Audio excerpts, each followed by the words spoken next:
just just a heads up, we're going to be recording the webinar for archival purposes and possibly uploading it to YouTube. So if you want to look back at it in the future, you're able to do it as well. Okay, let's just get started. Hi everyone, welcome to PPI Frada's second empowerment talk session. Today we have Lintang Nawacita here to be giving a talk about psychological resilience and how to become mentally stronger. So to start off, before Lintang does her presentation, Empowerment Talks is one of PPI Frada's programs for this period. So the whole point of it is that we are inviting guests from different backgrounds and professionals to talk about topics concerning psychology, mental health, career counseling, and general personal development. The point is so that there's different activities that PPI Frada people can do and like also have the ability to learn about all these different things from the safety of their own homes throughout this entire pandemic. Okay, for empowerment talks, we're trying to do once a month. So Lintang is our second guest for this entire period, and we're hoping to do this every month as well. So stay tuned. If you want to have more updates about PPI Frada's other programs, including this one, you can always follow PPI Frada on Instagram at PPI Frada. And yeah, should we just get started then, Lynn? Are you ready? Sure, as ready as I'll ever be. All right, so tell us about yourself and you can just go ahead. Perfect, thank you. Thanks, Book, and thank you again to everyone who signed up to join us today. I'm very nervous and excited to be the second speaker for the empowerment talk hosted by PPI Frada. Oh, Lynn, so sorry to like cut for like a second. If anyone has any questions, you can ask them at the end of the presentation. For those who have questions to be asked later during a Q&A session, participants of this also have the chance to win a €10 Amazon voucher, which will be picked randomly. So yeah, so if you've got any questions, better take note for the end. Okay, you can continue now. Perfect. I feel like I want to ask myself questions just for a €10 voucher. Yeah, okay, so I won't waste any more time. I think we could just get right into it. So as you probably know from the posts on Instagram and by looking at the screen right now, the main topic of this empowerment talk is resilience, or what to do when life gives you lemons. As a quick overview of what's going to be coming up in the next however many minutes, I will be covering what is resilience, specifically in the context of psychological resilience. Why does resilience matter? And how can we, as your average person, develop better resilience? Before we get into it, I'd like to introduce myself. My name is Lintang Nawacita, as introduced by Putri. So I'm not just some random person off the street, I promise. I do have qualifications. I graduated in 2019 from the Erasmus University in Rotterdam with a Bachelor's of Science in International Psychology. And I now work as a people coordinator at Container Solutions. It's a fancy word for recruiter, basically, but I work in HR. Container Solutions is a tech company over here in the Netherlands, as well as in other locations like the UK, Canada, things like that. And we deal with software. And this is basically where I first became more aware of why resilience is so important to, the average person, and not just for people who are really going through, really tough emotional or difficult life situations. This is really something that everybody can learn from.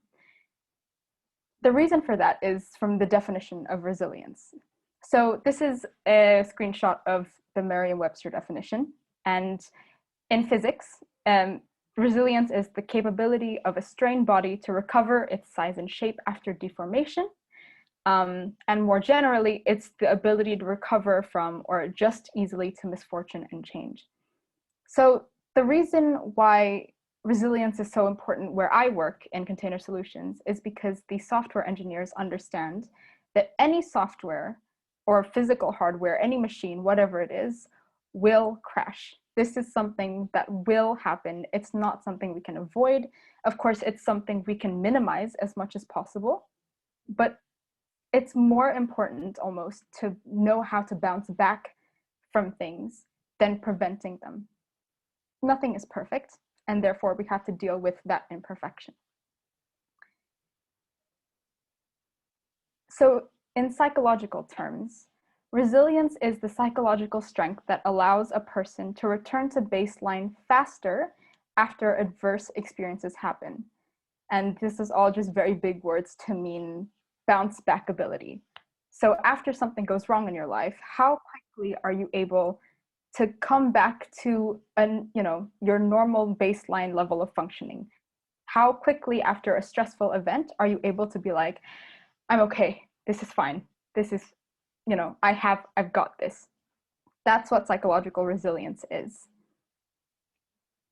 Now, why is psychological resilience so important? The thing is, everybody has bad days, right?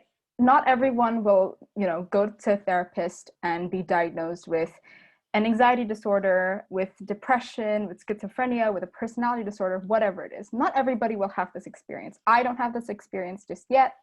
Who knows in the future? But it's not always necessary. In fact, it's never necessary to get to that level to understand that people have difficult times. People will struggle. This is just a part of life. This is a part of being human. And just like machines, with the engineers that I work with, all humans will crash at some point. And resilience, that bounce back ability, is something that we all need in order to come back from those experiences, to grow from those experiences. And that's what resilience is all about. Something important to note is that resilience is viewed as something dynamic. So this isn't something that you are born with. It's not something a person has a certain level of, and that's it. Resilience is something that you can develop, you can continue to grow. Unlike personality traits such as, hardiness, optimism, anything that's a little bit less changeable. This is something you can work on. This is something you can improve. And I think that's something really, really important to note, just because a lot of people might think that they are hopeless and they'll step back and be like, no, it's not for me. But I think this isn't a problem, because if you're here, you probably already want to change it. And that's the most important step, the first start. So how do you improve resilience? This is the first way, let's say, to do it. I want to tell you a little bit about something called the fixed versus growth mindset. So I don't know how well you can see on the screen the picture here, but essentially people with fixed mindset believe that skills or intelligence, your traits, everything is fixed. It's, that's the done deal. What you were born with is what you have, and that's all you're going to get. Versus people with growth mindset believe that you have that capacity for growth. You have the capacity to learn. You have the capacity to develop. You will see the fixed mindset, interestingly enough, with a lot of perfectionists. So a lot of people with perfectionism will feel like they have to be perfect, and therefore they can't fail. And that's the fixed mindset of it. The problem with perfectionism and with the fixed mindset is that when stressful situations happen, they can't bounce back because it's so fixed. It's like if you have a piece of glass, fixed, right? The minute you put a hammer through it, it's broken, that's it. Versus a growth mindset, which is a little bit more flexible. So it's a piece of rubber. If you put a hammer through it, it's only going to bounce back. So that's what resilience is in this context. And I want to point out a very specific part of the picture. So there are two boxes here that say avoid. So avoid is, backing down, avoiding challenges, and getting discouraged when you make mistakes. Versus people with growth mindset, who are likely to embrace challenges and see mistakes as a way of improving themselves. This is an important part of resilience, of bouncing back, something that I personally have been working with or working on for the last year and a half. It's not easy, especially if you have very high expectations for yourself, especially if you think, oh no, I have to do well every single time. That's not true at all. You will make mistakes, and that's not a bad thing. In fact, it's a very, very good, it's a very exciting thing. It's not easy, but it's good. And having that mindset will help you to become more resilient when facing difficult situations, when facing stress. Another concept, psychological concept I want to introduce you to is what we call the locus of control. So the locus of control is basically what a person believes is the cause or what is responsible for any successes or failures in their life. So if you believe, for example, oh, I got this scholarship, it's wonderful, this is all thanks to God, or this is all thanks to fate, or this is all thanks to some forces of the universe, that is someone that we say has external locus of control. They put the responsibility of the things that happen in their lives to external forces, versus someone with internal locus of control will say, I got the scholarship because of my hard work. I got to where I am because of what I've been able to do. And interestingly, the internal locus of control has been associated with greater resilience. So this is usually because people with internal locus of control understand that, you know, when bad things happen, when you face certain stressors, these stressors are temporary, and they are changeable, and they are controllable by themselves. So, you know, for example, say you get a bad grade on a test and you think, oh, you know, oh, this is the worst thing that's ever happened. Someone with internal locus of control will say, that's okay. We'll just do better for the next one. I will study more. I will, you know, plan better. I will figure out the best ways of working, that kind of thing. Versus someone with external locus of control, who will probably say something like, oh, I mean, the class was too hard. The professor was incapable. I can't improve this, so I might as well just give up. And you see here the link between the locus of control and that growth mindset. People with, you know, very fixed, rigid mindsets with external locus control, they feel like they are incapable of dealing with a bad situation because they don't have that power. Of course, there are situations where it's kind of impossible to have an internal locus of control all the time. For example, you know, a global pandemic. If you are stuck in a situation where, you know, there's nothing you can do. You can't snap your fingers and magically the pandemic goes away. That's not how it works. But people with an internal locus of control will still feel like, okay, this is a bad situation, but I can still do something about this. So what is it you decide to do? You know, do you just lie down, give up, pretend that everything is, you know, you just have to wait it out? Or do you say, okay, let's see, what are some things I can do from home? Maybe, you know, in Putri's situation, for example, who's an art student, maybe she decides, I'm going to work on my portfolio during this time. I'm not going to do photography maybe because that's outside, but maybe I can work on, you know, my graphic design, which I don't need to go anywhere for. And it's taking, you know, making use of what you have in situations where you don't necessarily have all the control that you wish you could have.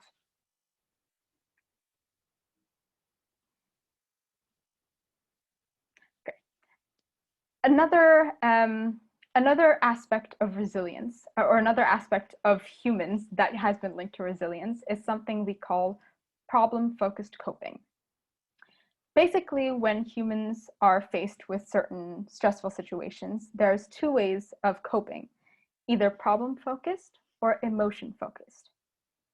Emotion-focused has to do with dealing directly with the emotions that arise from the stressful situation. So for example, say you are really stressed out about a really difficult exam or a talk that you're giving on a Saturday afternoon. Emotion-focused coping would be, okay, I have all this stress, I have to deal with the emotions. So I will do breathing exercises, I will journal, whatever it is. That's emotion-focused coping.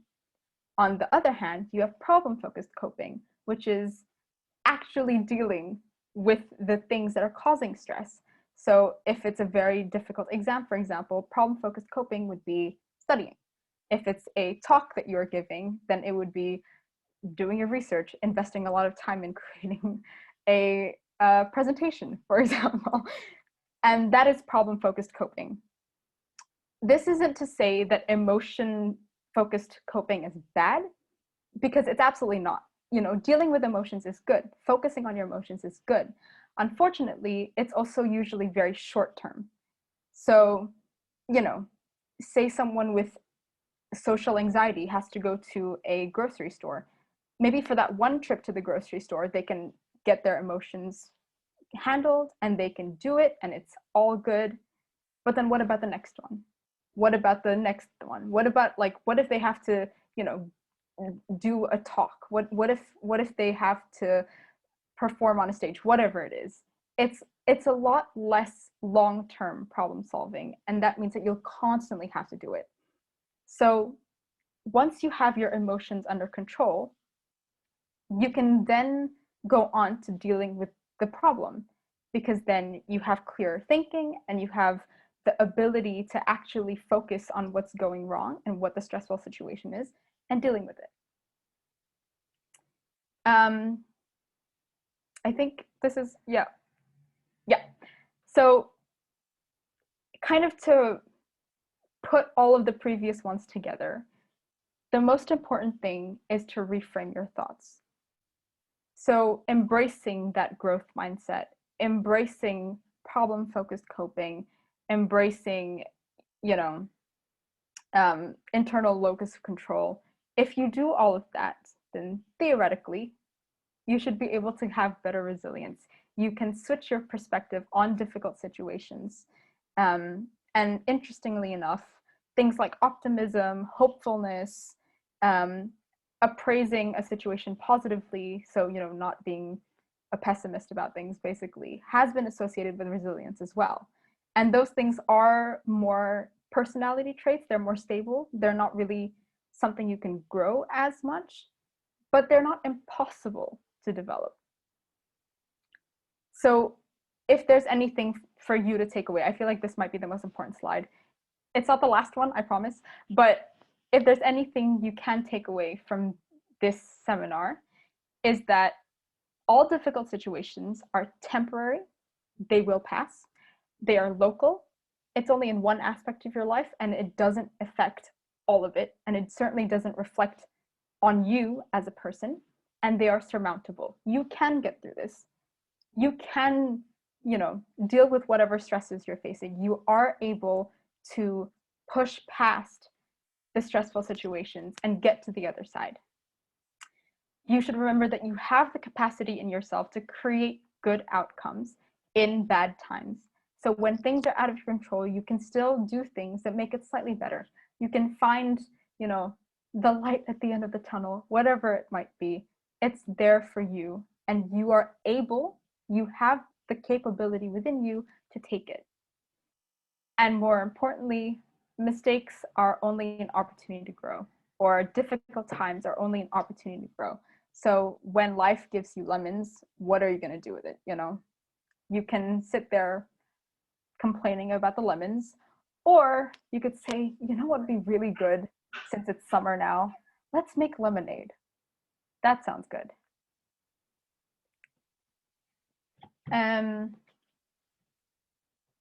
One kind of related, not related thing, and this is, I think, the most obvious one, so I kind of put it last, but it's good to have a social support. It's good to have a circle of trusted people, of people you love, friends, family, tutors, employers, bosses, whoever it is. It's good to have people around you to maintain resilience. And I think this is something that we've all felt at any point in our lives when we say, oh, I'm having the worst day. I wish I could just talk to someone about it. And that's what it is. It's just your brain telling you, okay, go find people. People is good. Of course, this is because humans are social creatures. And science has actually shown that the part of your brain that deals with creating those stress hormones is having a social circle basically makes it a little bit less reactive. So it, on like a physiological level, on a brain scan level, it actually impacts how your brain functions by having a circle of people that will show you, you know, love and support and compassion and empathy and sympathy. Or maybe people who will give you financial support, who will watch your dog when you have to leave them on the weekend, who will help buy you groceries if you have to quarantine for 14 days inside a house. So all of these things are crucial and very important to have. And on a final note, it's good to know when to escalate a situation. And by escalate, I don't mean make things worse.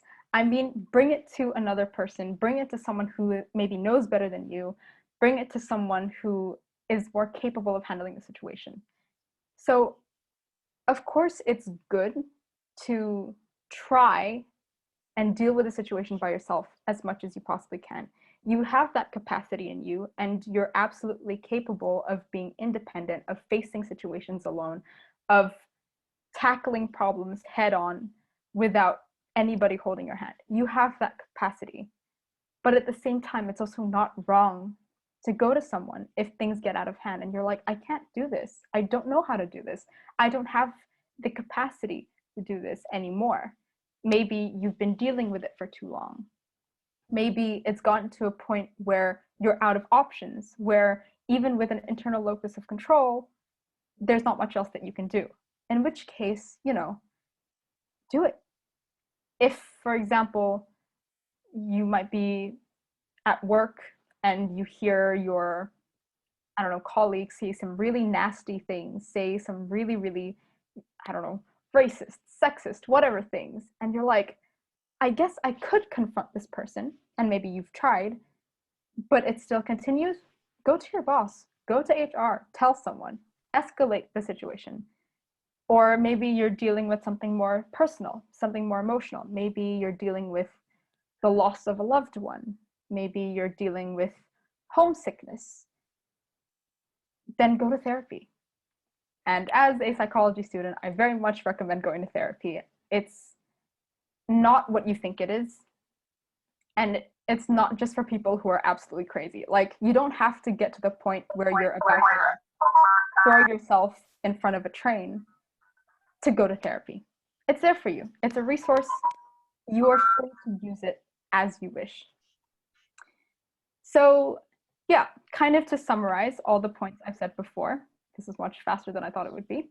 But essentially, you know, you can very much take advantage and develop your internal resilience, and you're allowed to take it as far as you want, you know, but at the end of the day, you're not alone and you can go to other people.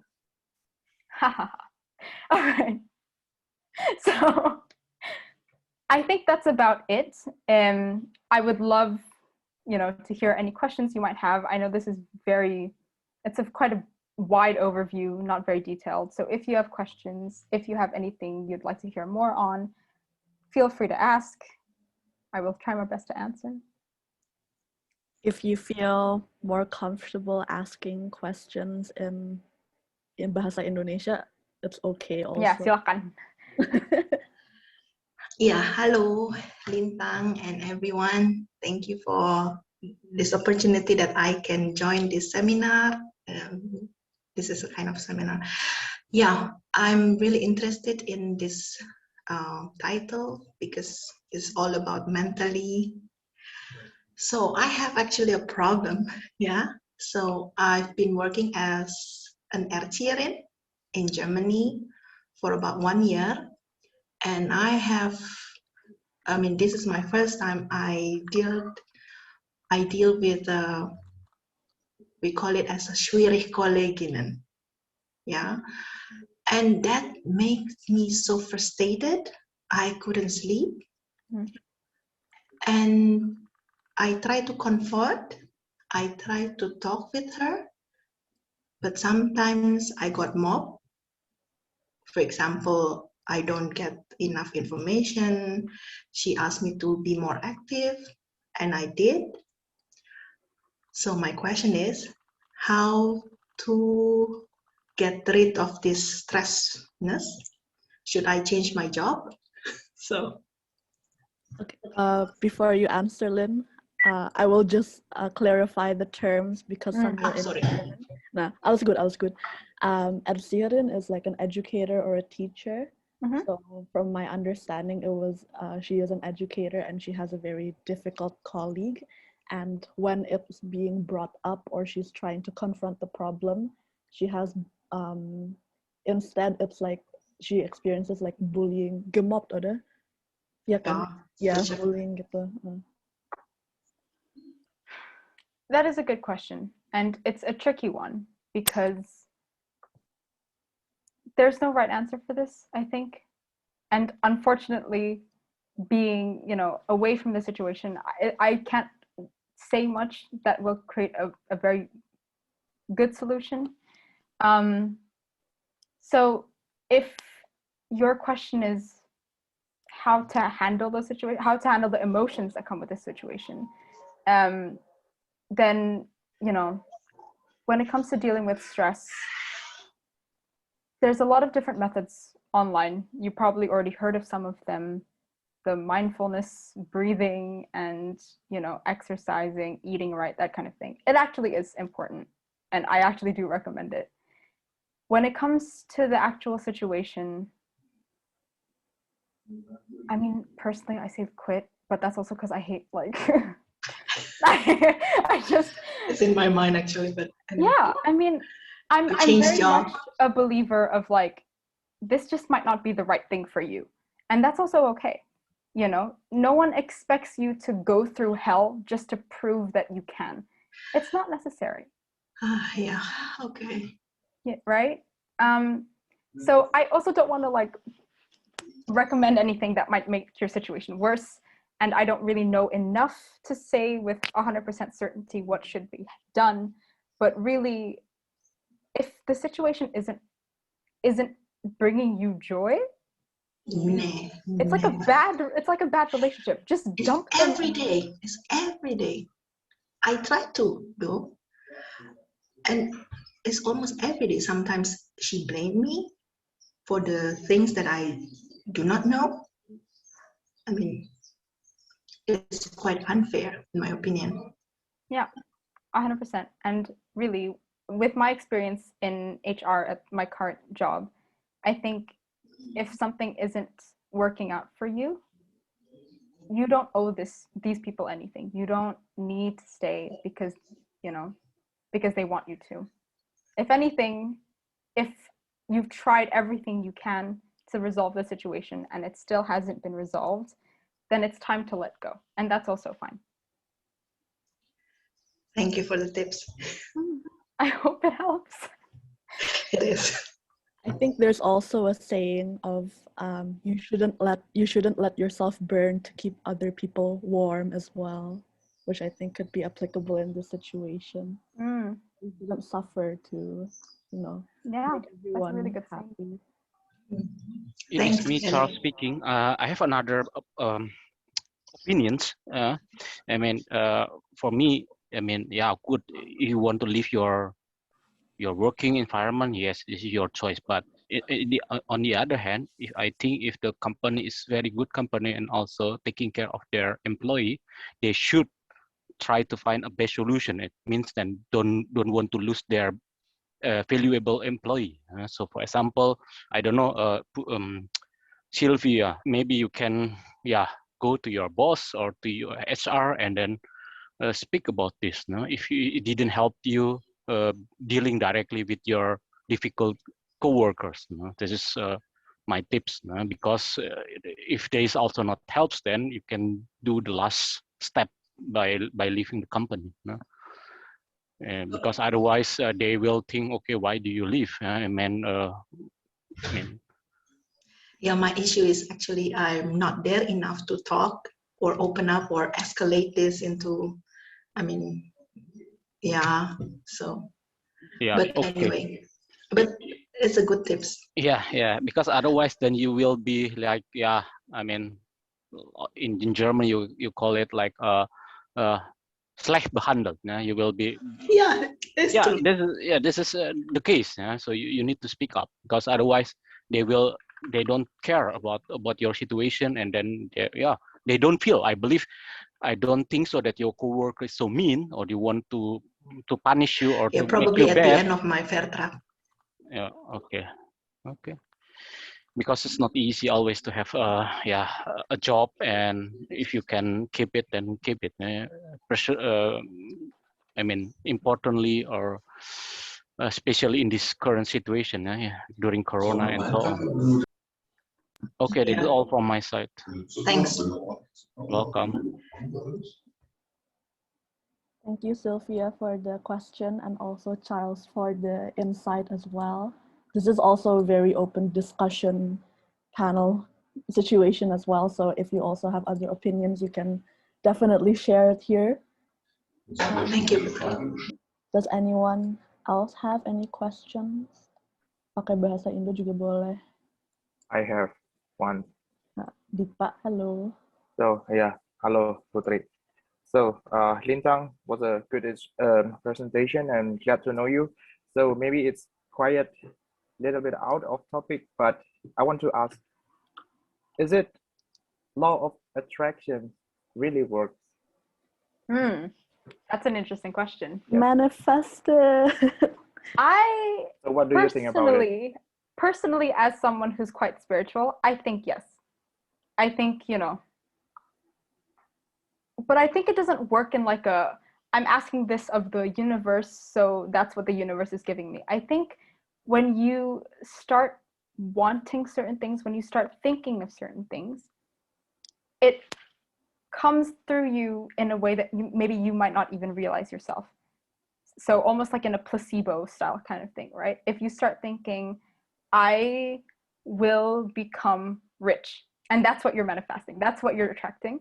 Maybe you don't even realize it, but maybe you're acting more proactively on, I don't know, business situations, or maybe you're finding things and putting yourself out there to do things that will actually, manifest that law of attraction that you want.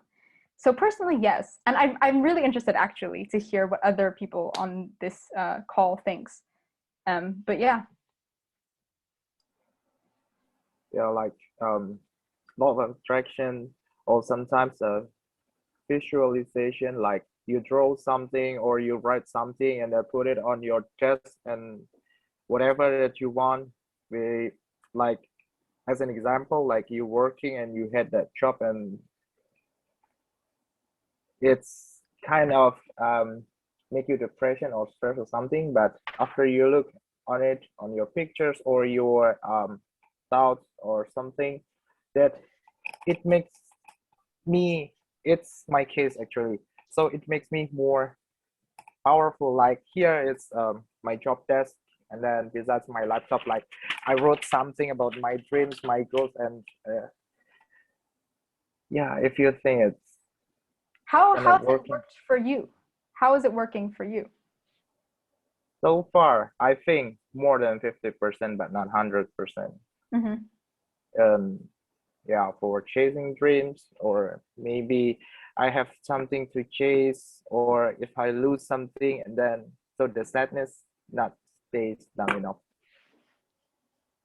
It's because I have the faith, and then I know what's my goal, what I must to do, and yeah, because I have the visualization, that's what made me until now survive. That's really cool. That's very cool. And I think it's good advice as well. I think, it's becoming more and more common in, pop culture, in young people, to have these kind of visualizations, the mood boards, the self-affirmations, whatever it is. Self-affirmations, yeah, right. Right? Yeah. And Right. it seems to be working for a lot of people. So Mhm. And yeah, I also saw some videos on YouTube. So it's like an affirmation videos or sound something, and then I put on my headset before I go to sleep, and then listen it for 7 or 10 minutes until it finish. And then sometimes it came into my dream. What's the words that I saw, I heard, or Yeah. the pictures, or the like, yeah, example cars, what cars that I want, what kind of life that I want, what kind of situation, and yeah, that's why I'm asking. Mhm. So from your point of view, because you're expert in this kind of subject, so I want to hear about that. I don't know if I'm an expert, but it is something that is there are elements of it that I think has a link to psychology. I think there is a lot of subconscious, you know, the same way if you give a person just random vitamin C pills and like and you say this pill can actually, you know, get rid of your illnesses, and if they believe it enough, if the placebo is a strong enough effect, then it actually, you know, it works. It really does work. So I think it is one of those things where if you believe something enough, it actually, you know, your brain is more powerful than you think it is. Okay, thanks for your Thank you. Thank you for answer. sharing. Yes.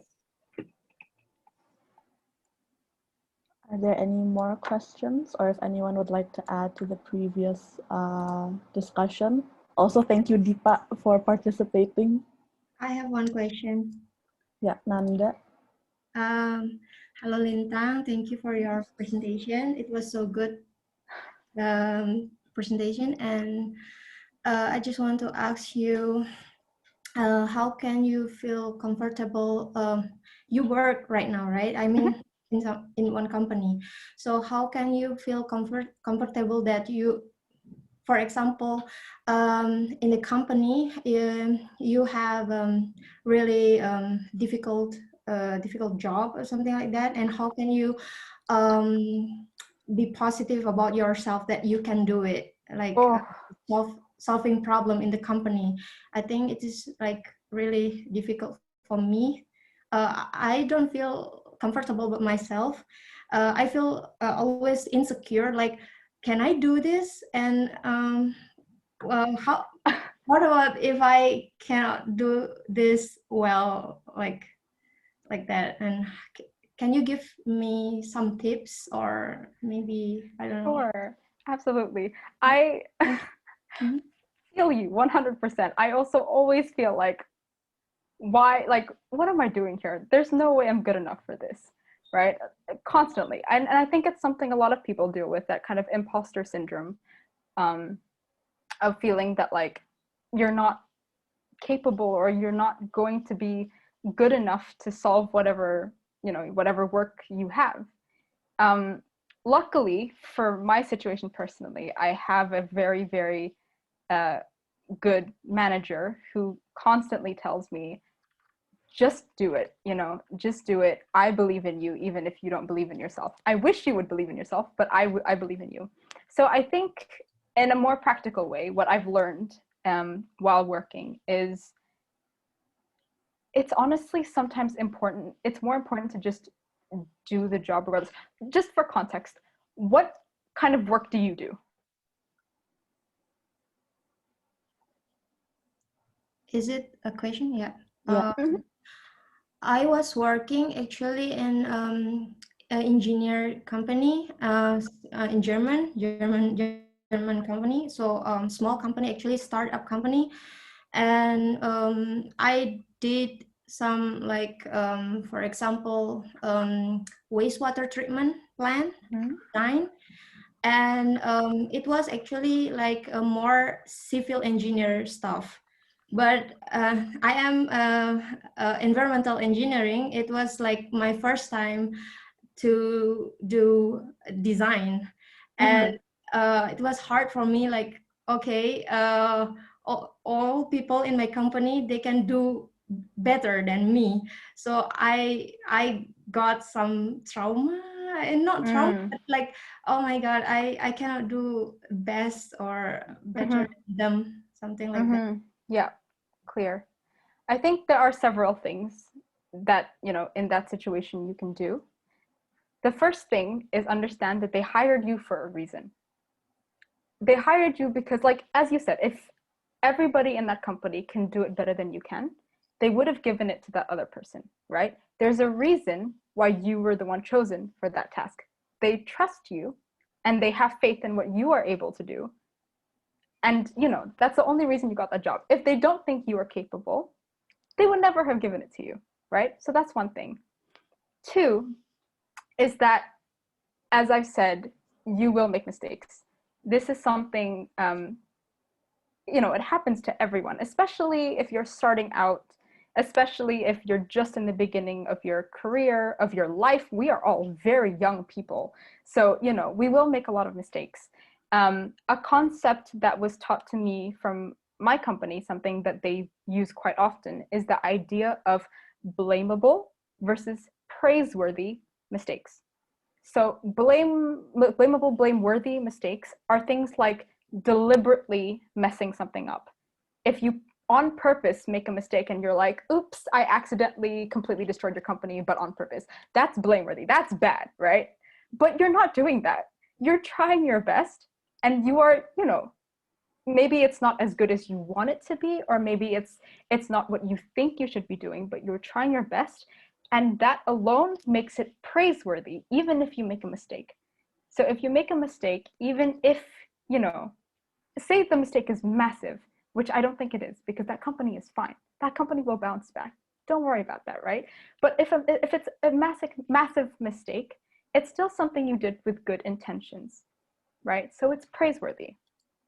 And from that, then you have that kind of learning experience that I was talking about, that keeping a growth mindset enables you to be like, oh, I made a mistake, this is terrible, but now I know how not to do it, right?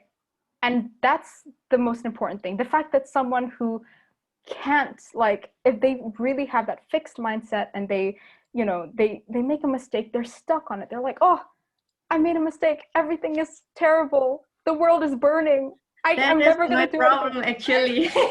That is my problem. I just stuck in one position, like, okay, I made some mistake, and this can destroy the company.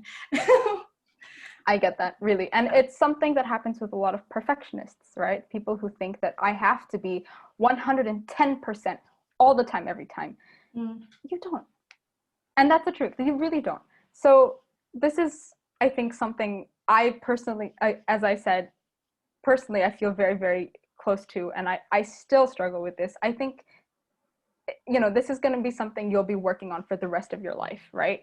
You never get to a point where you're like, oh, I'm perfect now, I'm okay with everything. Woo. It's always going to be something to work on.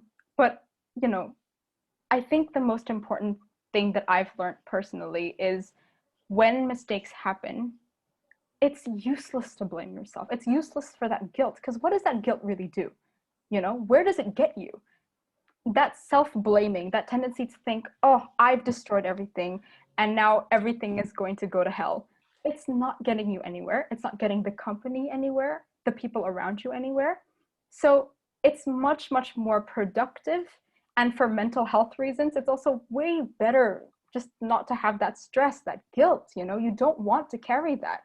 So if you say, I made a mistake and it was bad, but I forgive myself, the company forgives me, you know, they took a chance, they took a risk, people make mistakes, it happens.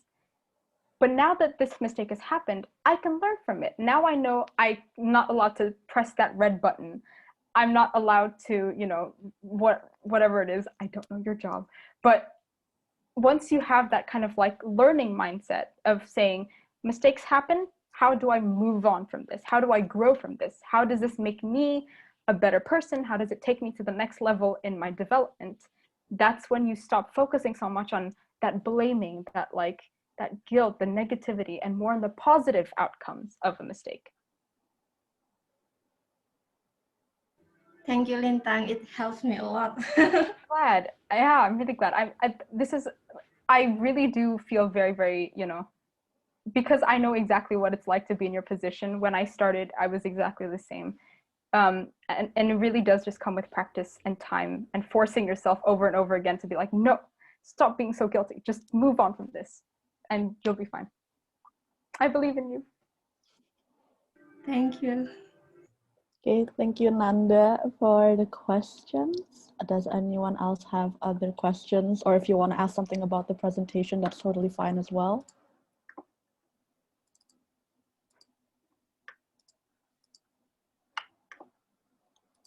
But if I ask you questions, will I get a 10 euro Amazon gift What are card? you gonna ask me? Where'd you get that top put? Where'd you get the background? Indo, bikin sendiri. Oh, Anyways, flex. I actually do have a question that I was thinking about. If anyone else has a question, you can ask first. Can, Yeah. but can I ask first? Yeah, of course, of course. Okay, okay. No.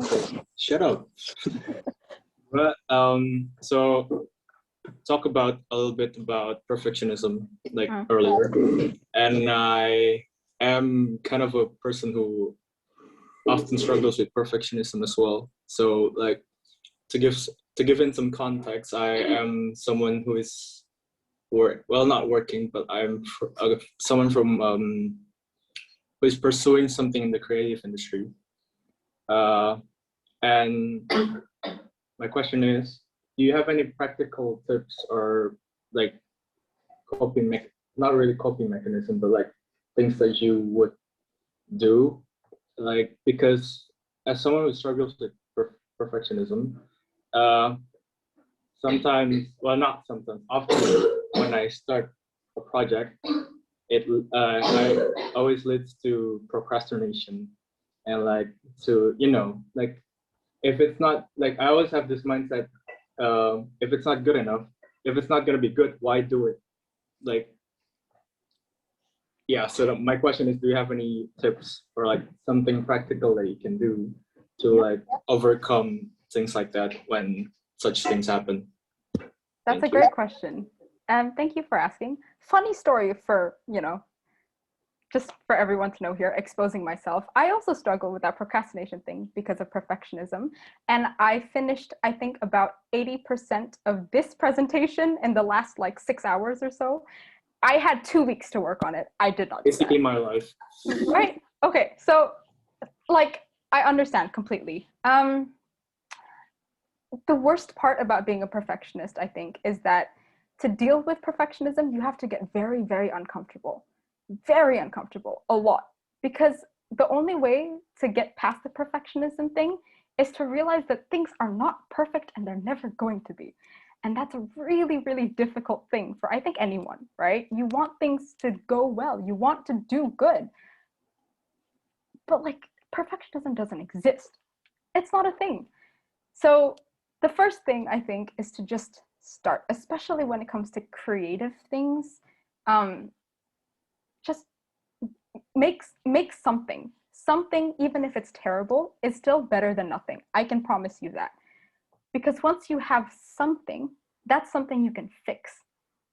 And the wonderful thing about being creative or a creative person in the creative industry is that oftentimes there are no deadlines. You hear about like authors or directors or whoever who worked on scripts and books and things like that for like decades, up to like 20, 30 years of their lives dedicated to one project. And that's the only way they can make it that good, because it's just constantly working on something that's really not great at all, right? So the first thing about perfectionism is just doing something. This is the worst advice ever. I get it. I get that it's terrible advice, because you know what? That's like, it's easy to say, not easy to do, right? And I proved that to myself with this presentation. I get it. But you have to be uncomfortable. You have to be brave enough to face that uncomfortableness, to experience and live in that uncomfortableness, to look at your work and be like, this is terrible, but I am going to keep going anyway, because it's worth it. because I know I can do it, because there's no such thing as perfection anyway. There's no point in aiming for perfection. You can only aim to do better than you did yesterday. You know, it's about growing, not perfection.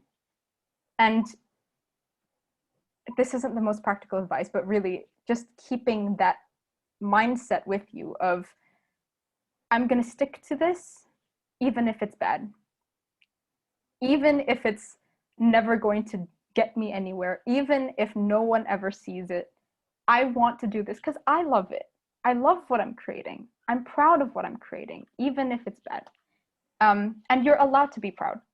Seriously, you're allowed to be proud of what you do. You're allowed to be happy with what you do, even if it's bad. It's very freeing to think of it like that. How many, okay, honest show of hands, how many of you thought this presentation was good? See, look, I thought it was terrible. But the thing is, people won't perceive the way you perceive it. Promise. You will be a lot better to other people than you think you are. And that's why you should just do it anyway. Give us what you have, because that's better than nothing. It's always better than nothing. I hope that helps. Thanks a lot. No, I really like what you say, but like, I think it's true that something, and even if it's bad, it's better than nothing. And if it's bad, you can fix it later. 1,000 times, 1,000,000 times. You can always fix things. Absolutely. Unless you die. All right. Hello, it's me, Charles, again. So I'm agree with you also. No? So I just want to add additionally, maybe Kiel, I don't know, you are an engineer student or a science student. Maybe you haven't heard about the Pareto principle. So in German, Pareto principle, so 80-20 rules.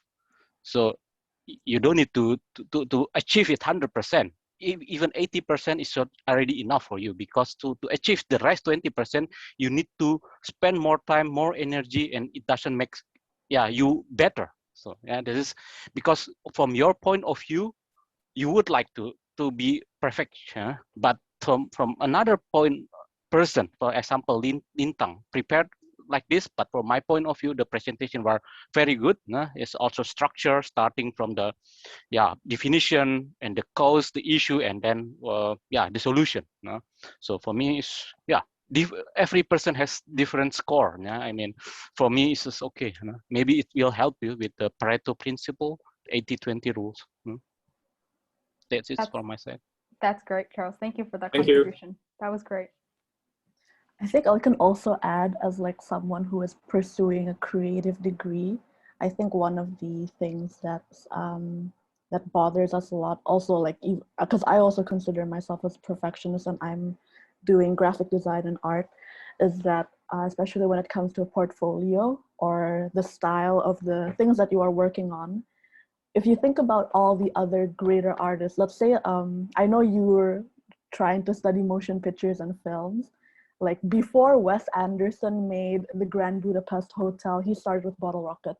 And that was him trying to develop his style and experimenting essentially, because as much as we'd like to like look up to other people and think like, wow, they've got a very defined style, I'm pretty sure they look back at their work and thought, this is good, I like it, I'm proud of it, but I can do better next time. I can always add something to this, I can always improve this. So also, like, because I struggled with this a lot as like a creative, the only way that you can make good work is to make work.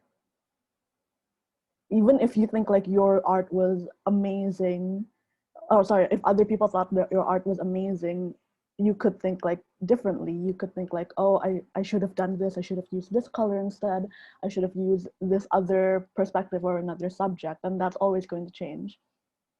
So yeah, just keep doing work, I would say. Preach. Mm-hmm. So does anyone else have any questions? Thank you, Kiel, for the questions. To remind again, for those who are asking questions, you have the opportunity to win a €10 Amazon voucher. I obviously cannot win that because I am the host. Kalau misalnya mau nanya pakai bahasa Indo juga silakan, monggo. Maybe while people are thinking, what you had a question before, if you still Oh, remember. right. So yeah, this is something that I thought about through the presentation, because like obviously there's like the growth mindset and striving to improve and like basically acknowledging your emotions. All of this comes from like I would say like a perspective of part of it is optimism as well and positivity. And I just wanted to know how can we differentiate that with toxic positivity? If you understand what I mean, because toxic positivity is always like pushing yourself to do better, but to a point where it's, I don't know, I guess too much or just unrealistic. So how can we avoid doing that to ourselves and also the people around us as well? Absolutely. I think this is a great question. I think the point where positivity turns toxic is when you only focus on positivity and you leave no room of embracing any other emotion, right? That's where it starts to get very dangerous and unhealthy, because we have that range of emotions and no emotions are bad. There is no such thing as a negative emotion, right? Well, negative in the sense of like it should be punished. Sometimes you will be sad. Sometimes you will be disappointed. Sometimes you will be angry or jealous. It happens. And there's no shame in that. Everybody experiences it. Everybody, understands it. And there's nothing wrong with that. So I think just understanding and embracing the different, sides of a person, of yourself, is super, super important. That's kind of where that, emotion-focused coping comes in, because it's nobody, expects you to be at 100% happy all the time. This whole concept of resilience is based on not being 100% happy all the time. You're going to struggle. You're going to struggle a lot in your life. But the point isn't not to push away any negative emotions that come up. The point is to actually sit with those emotions and acknowledge them, understand that they're there for a reason. If you're sad, that means, you watched Inside Out? Anybody watch Inside Out? I did. Right? So Inside Out is, for those who haven't, there's 4 main emotions. One of them is sadness. Sadness basically gets bullied and pushed away for a lot of the time, and it ends up leading to the main character breaking down, basically, because that emotion wasn't being acknowledged. And it's so important, because that emotion, as the main character discovers, of sadness, it actually allowed her to get social support. It allowed her parents to see how much she was struggling. It allowed her to get her friends to see how much she was struggling. So when it comes to that balance of positivity, of resilience versus doing too much, take a minute and see if you are being unkind to yourself about emotions that are not so fun. If you find yourself punishing yourself, if you find yourself telling yourself or telling other people around you to not be, don't be sad, don't be, don't have other emotions that are uncomfortable, that's like not necessary. Have emotions. That is healthy. Embrace those emotions, sit with them, understand them, but also know when it's time to pack them up and be like, okay, I've honored these emotions. I've, gotten myself past the worst of it, and now I can move forward. Now I can build on it. I hope I answered that question. I have no idea. Yeah. Thanks, Lynn. Absolutely. Okay. Does anyone else have any other questions? You could either just unmute or type in the chat. That's also perfectly fine. I actually, throughout this entire presentation, I found it very interesting that there's actually something similar in philosophy. I think I can recommend a literature. It's by Epictetus called Discourses and Selected Writings, where he talks about Stoic philosophy. Because that's just my background. Lintang is psychology. I'm more like philosophy. It was, I think I could recommend it for those who are maybe interested in these type of topics through a different perspective, which basically is about, it acknowledges how we can like lead a fulfilling and happy life, and how can we improve as human beings. And it's pretty much, I think I would say, like close to the same thing, where it talks about that there is in fact life after failure, and without failure that you have no growth at all. And yeah, like it's mainly about acknowledging that the emotions come from within you. So it isn't outside forces that make us feel something, but rather it's what we tell ourselves that create these feelings, which I think could lead back to the whole law of attraction thing, is that if you don't believe in something, or if you discourage yourself from doing it, you're not going to do it. Meanwhile, if you already think like, oh, everything that I have, I already need, and all this stuff, then I guess subconsciously or even consciously would you mind sharing the book name? Yes, I will type it down in a second. But yeah, basically, with the law of attraction thing as well, in relation, I think like believing that you have it or that you are on the way to achieving it will make the whole process, I wouldn't say easier, but somewhat more tolerable, because you actually believe that this is going to happen or is already happening to you. Hang on, let me type the name of the book.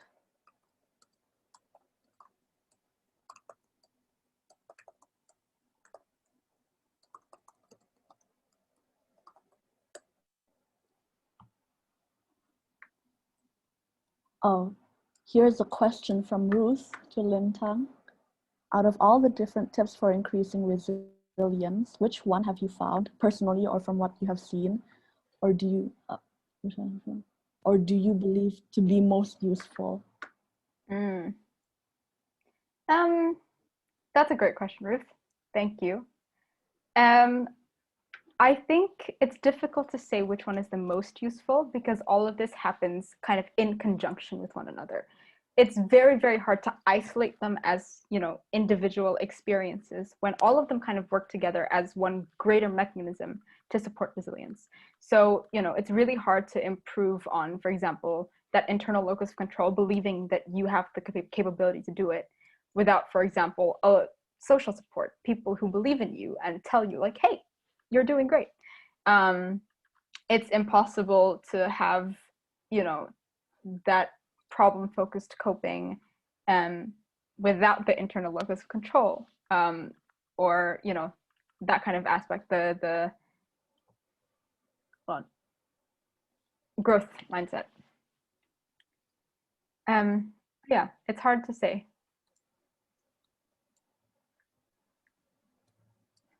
Personally, I think in my personal experience, the one that is most easy to work on is probably the growth mindset, funnily enough. When you start seeing things as an opportunity to learn, everything else kind of falls into place afterwards. I feel like that's a pretty good first start. Always start with baby steps. Yeah, and I really can't emphasize how much work it takes to develop resilience, to develop all these different skills and mindsets. It's not something that happens in a month, in a year. It's something that will have to be worked on basically your entire life. There's always going to be setbacks, there's always going to be ways you can grow. That's the whole point. Thanks for the question, Ruth. Okay, does anyone else have more questions, or would like to add something into the conversation? Also totally fine and very open to it.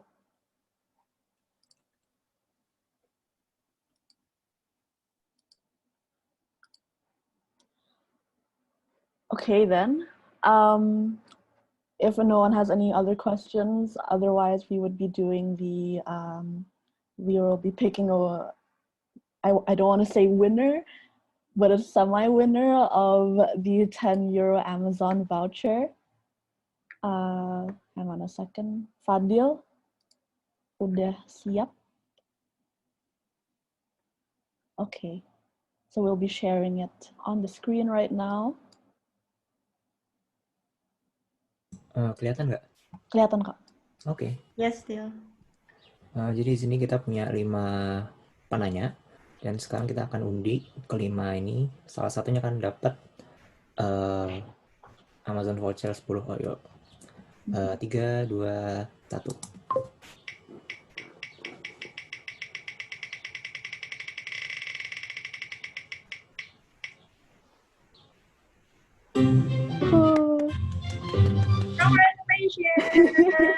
Congratulations. Congratulations. Thank you.